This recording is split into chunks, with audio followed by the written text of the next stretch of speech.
Everyone, welcome back to my channel Asha blog. তো বন্ধুরা, অনেকদিন পর একটা ব্লগ ভিডিও তোমাদের সঙ্গে শেয়ার করছি। তো দেখো, আজকের মতো চলে এসেছি ছাদে ভিডিও বানাতে, মেয়ে আর আমি। তো আজকে কি ভিডিও বানাবো চলো তোমাদের সঙ্গে শেয়ার করি। আজকে আমার মাম্মি জামরুল খেতে খুব ভালোবাসে, তো তার বাবা নিয়ে এসেছিলো। তো দেখো, এগুলো গাছে দিয়েছি।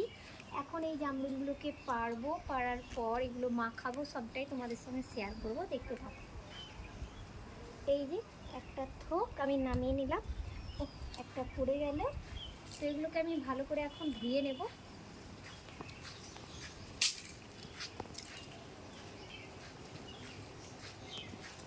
দুই দিন থেকে এত রোদ্র পড়েছে যে ভালো করে ভিডিও বানাতে পারছি না।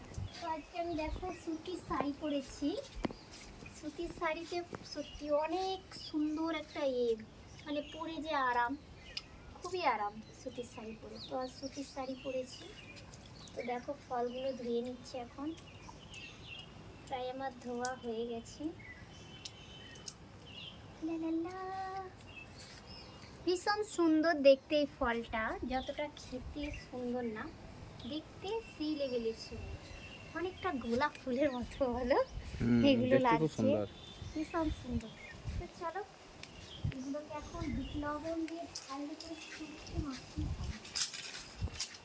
সঙ্গে আছে আমার মেয়ে, আমার বর, আর তোমরা তো আছোই। তো কী করা যাবে, তোমরা তো খেতে পাবে না। তো দেখছো, এটাই অনেক। মাম্মি বসো তুমি। তো আমি শাড়িটাকে ভালো করে সামলে নিই। তো এই দেখো, বিট লবণ নিয়ে এসেছি।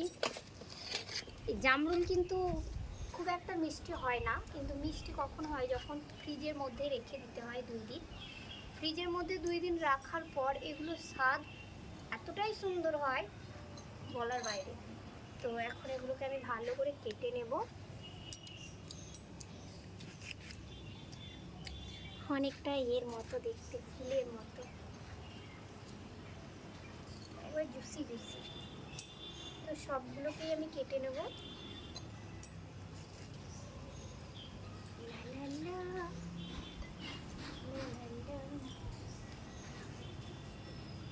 তো আমি এখন এগুলোতে বিট লবণ, আমি এই দুটো রেখে দিলাম, তার কারণ এতেই হয়ে যাবে মেয়ের আর আমার মতো কাটলাম। তো এখন এগুলোকে বিট লবণ ছড়িয়ে দেব। কি লাগবে বিট লবণ খেয়ে। আমার এই ফলটা ভীষণ প্রিয় হয়ে গেছে একদিন খাওয়ার পর থেকেই। কেমন লাগছে খেতে? মানে বিট লবণ দিলে এর স্বাদ ডবল হয়, আর ফ্রিজে যদি 1-2 দিন রাখা হয় ভীষণ মিষ্টি হয়ে গেছে। এখনকার মতো বাই বাই বন্ধুরা।